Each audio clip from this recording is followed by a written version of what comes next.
Presented by आदि शक्ति films. बिना देखे तेरी तस्वीर बना सकता हूँ, बिना मिले तेरा हाल बता सकता हूँ। अरे मेरी मोहब्बत में इतनी ताकत है कि तेरे आँख के आंसू अपनी आँख से निकाल सकता हूँ।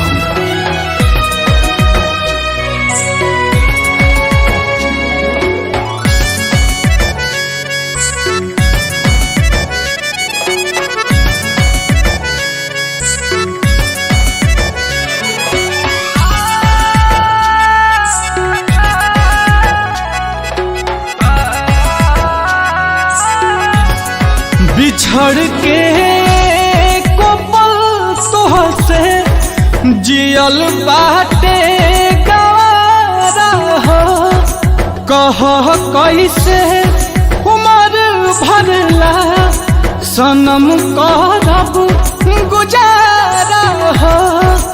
रोता दिल बेचारा हो, होई प्यार न दोबारा हो, होई प्यार न दोबारा हो, होई प्यार न दोबारा हो, होई प्यार न दोबारा हो।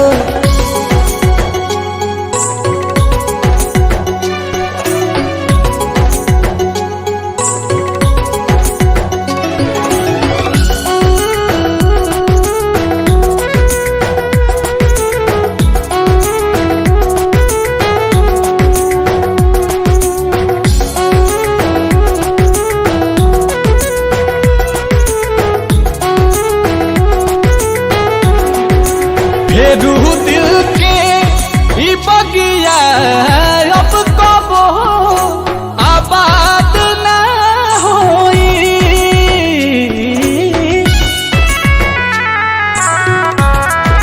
सिवा तोहरा रहे ना प्यार कबो तहरा बात ना होई।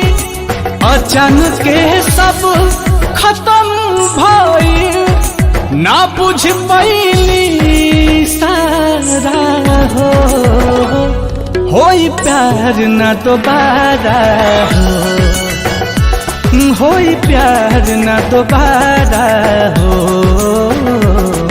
होई प्यार न दोबारा हो, होई प्यार न दोबारा हो।